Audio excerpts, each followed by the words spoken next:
Inilah yang dipanggil dalam dunia perubahan sekarang sebagai penceritaan perubahan, ataupun dalam bahasa Inggeris narrative change. Perubahan itu mesti ada satu jalan ceritanya. Jalan ceritanya bermula kita memahami cerita itu sendiri.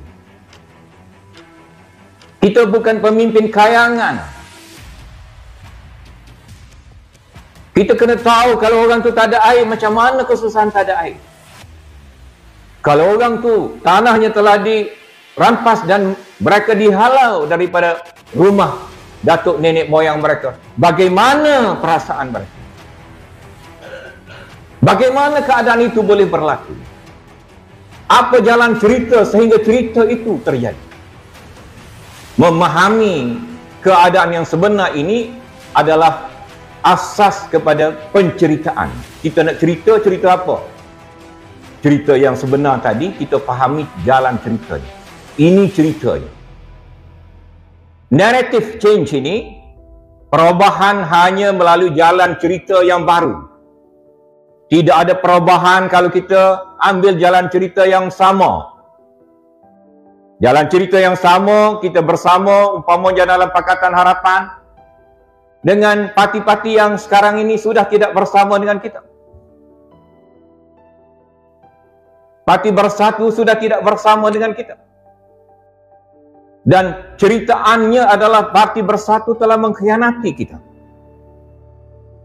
Ini cerita yang telah termaktub. Kalau kita ingin bawakan satu perubahan, kalau kita ulangi cerita pilihan raya 2018, kita nak bawa balik Bersatu, nak bawa balik yang mengkhianati kita, mengulangi cerita yang sama. Bagaimana orang nak mempercayai kita kalau jalan ceritanya berakhir dengan satu pengkhianatan? Rakyat telah berubah. Pilihan raya 2018 menyaksikan rakyat sanggup berubah. Meninggalkan penguasaan UMNO 60 tahun. Mereka sanggup tolak UMNO. Walaupun cash is king. Wang tunai telah disampaikan dalam berbagai-bagai bentuk dan cara. Faidah-faidah keuangan diberikan, tetapi membuktikan majoriti rakyat masih ada hati dan akal untuk bertindak berdasarkan mana yang baik dan mana yang tidak, dengan mengundi Pakatan Harapan pada pilihan raya yang lalu. Kita sudah berjaya. Itu penceritaan yang lalu. Kalau pilihan raya baru datang, penceritaannya mesti berubah. Kalau kita ulangi penceritaan lama yang berakhir dengan kesedihan kerana kita dikhianati, pengundi tadi akan lebih membenci kita daripada membenci orang lain. Memang kita sayang semua pihak, nak semua pihak bersatu. Tapi itu tidak akan terjadi lagi. Tidak akan berulang lagi. Dulu mereka, rakyat berikan mereka kemaafan atas semua peristiwa yang lalu, sedih dan duka. Memberikan peluang yang baru. Peluang ini tidak akan diberikan berulang kali dalam tempoh yang begitu singkat oleh pihak yang sama, pelakon yang sama, aktor yang sama, atas cerita yang sama. Rakyat bukan bodoh. Rakyat ada penilaian mereka sendiri. Mereka nakkan satu jaminan yang baru. Jaminan yang baru itu adalah cerita baru yang kita, amanah khususnya, perlu lakarkan. Apa cerita barunya? Saya tak boleh berikan satu cerita baru pada hari ini.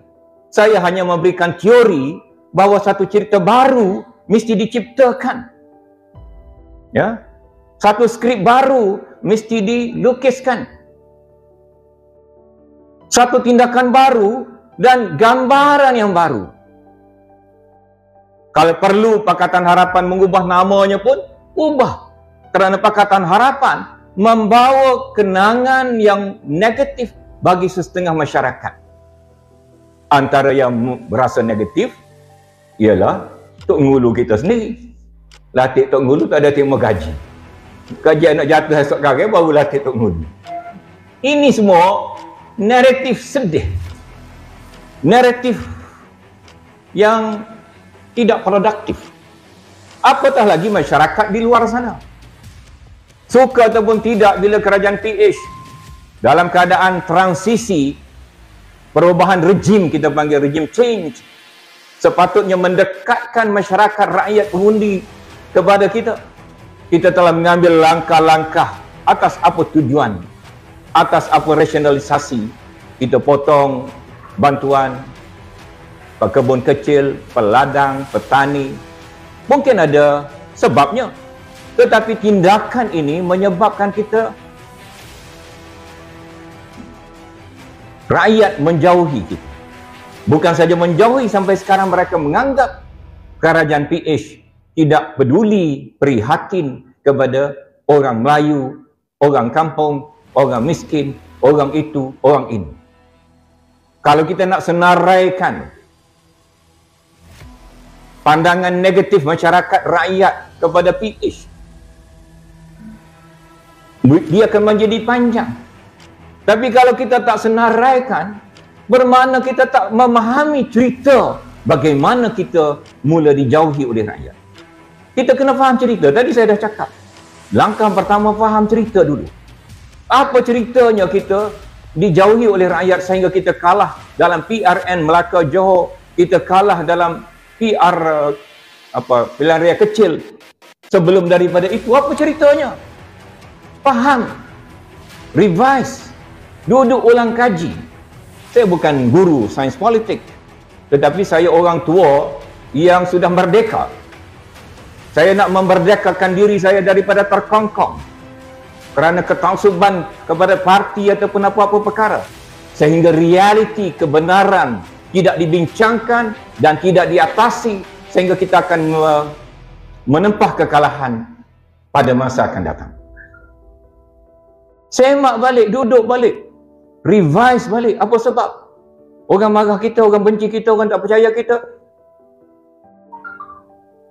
Ini kerja peringkat atas lah, bukan saudara-saudari. Ya, saya hanya ucapkan ni pasal saya ada peluang. Ucapan saya dirakamkan. Harap-harap lepas ni orang boleh tengok. Kalau berguna, baik untuk pakatan, baik untuk rakyat, saya bersyukur. Kalau tak baik, saya seorang tanggung, tak ada masalah. Ya, pasal saya dah merdeka. Saya ahli amanah, tapi ahli amanah yang dijamin oleh piagam dan perlembagaan amanah, perjuangan amanah, inklusif, progresif. Jadi saya merdeka. Kalau dalam parti lain, saya mungkin salah bercakap macam ni. Saya tak kritik parti, saya hanya ekspres pandangan saya.